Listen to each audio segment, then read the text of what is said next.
Hi friends, ஓம் நம சிவாய. இன்னைக்கு நம்ம பார்க்க போகிற கோயில் தாயுமானவர் திருக்கோயில்.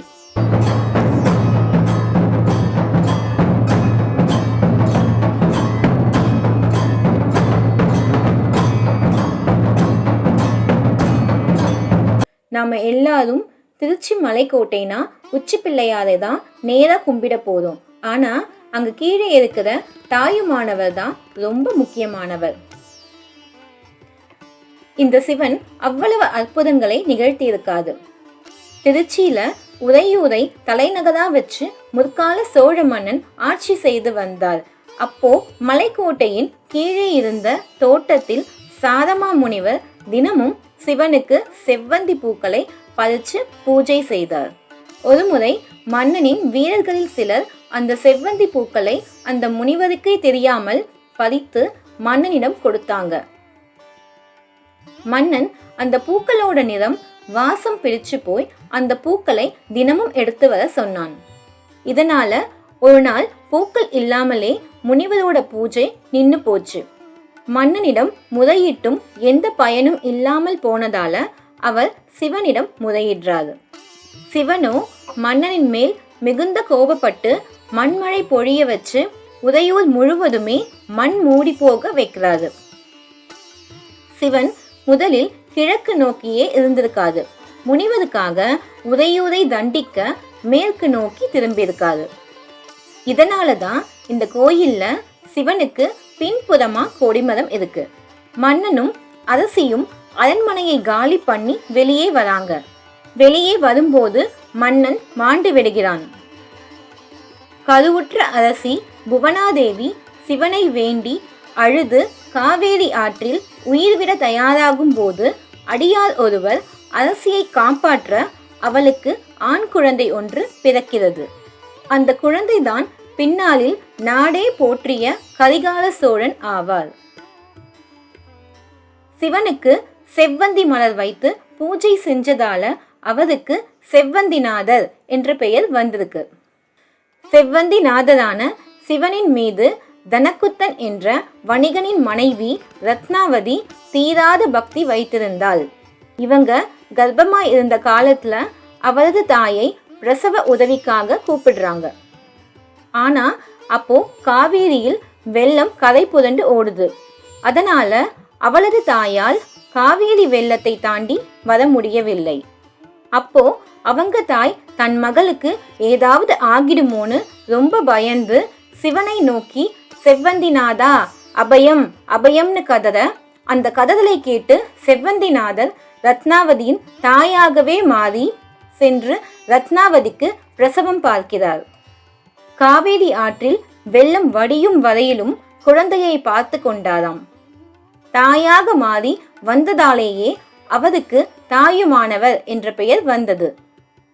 இன்னமும் இங்கே ரத்னவதி குடும்பத்தார் சித்திரை பிரம்மோற்சவ விழாவில் 5ஆம் நாள் செட்டி பெண் என்ற நிகழ்ச்சி நடத்தி கர்ப்பிணி பெண்களுக்கு சுகப்பிரசவம் ஆக மருந்து கொடுக்கறாங்க.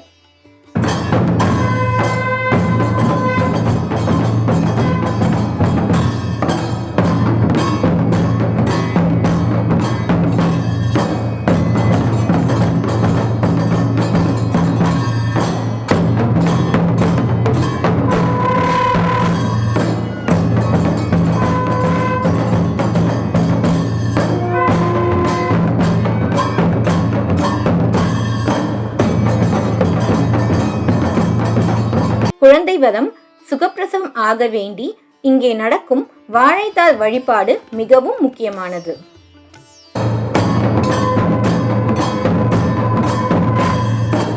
இங்கு வந்து வாழைத்தார் வாங்கி தொட்டிலில் கட்டுவதாக பிரார்த்தித்துக் கொள்வார்கள்.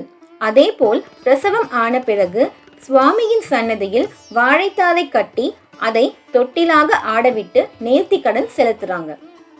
பிறகு அந்த வாழைப்பழங்களை அங்குள்ள பக்தர்களுக்கு பிரசாதமாக கொடுக்கறாங்க. நீங்க கோயிலுக்கு உள்ளே போகும்போதே நிறைய பேர் வாழைத்தாரை வாங்கிட்டு போறத பார்க்கலாம்.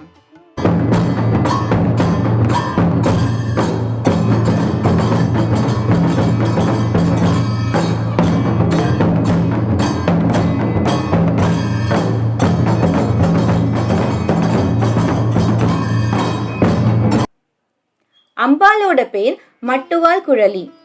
சிவனை கல்யாணம் பண்ண விரும்பிய அம்பிகை தாமரை மலரில் அவதரித்து காத்தியாயன முனிவரால் வளர்க்கப்பட்டு நீண்ட காலம் தவமிருந்து ஈசனை சேர்ந்தாங்கன்னு புராணம் சொல்லுது. தன் கூந்தலில் இயற்கையாகவே நறுமணம் வீச வளர்ந்த அம்பிகை மட்டுவால் குழலி என்று அழைக்கப்பட்டாள். இங்கே இருக்கும் முருகப்பெருமானுக்கு அருணகிரிநாதர் பாடல் பாடியுள்ளார். இங்கே 1000 லிங்கம் ஒரே லிங்கத்தில் இருக்கும் சஹஸ்ரலிங்கேஸ்வரரை மறக்காமல் தரிசனம் பண்ணுங்க.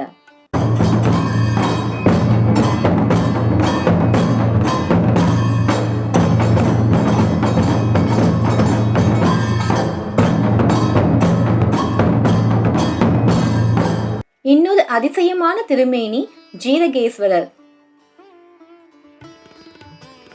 மும்மூர்த்தி வடிவிலான சிவன் 3 தலைகள், 3 கைகள், 3 கால்களோடு தவ நிலையில் இருப்பவரை பால், இளநீர், சந்தனம் பூசி தயிர் சாதம் நைவேத்தியம் வைத்து வழிபட்டால் ஜுரம், வெம்மை, நரம்பு வியாதிகள், தோல் சம்பந்தமான அனைத்து நோய்களும் நீங்குவதாக சொல்கிறார்கள்.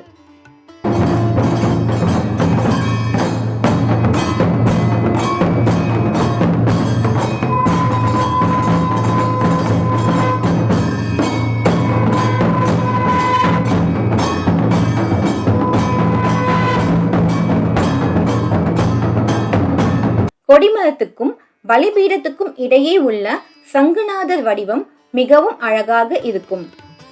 சங்குசாமி என்று வணங்கப்படும் இந்த சிவகண அடியார் இறைவன் புறப்பாடு நடக்கையில் சங்குநாதம் எழுப்பி சகலருக்கும் அறிவிப்பாராம். இந்த தலத்தின் பெயரை சொன்னாலே முக்தி கிடைக்கும் என்று அப்பர் சுவாமிகள் பணிந்து பாடிய திருத்தலம் இது.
காசிக்கும் ராமேஸ்வரத்துக்கும் முந்தைய மூத்த தலம் என்று போற்றப்படும் இந்த தலத்தின் தாயுமான சுவாமியையும் அன்னை மட்டுவால் குழலியையும் வணங்கி வேண்டி சகல நலமும் பெறுவோம். நன்றி.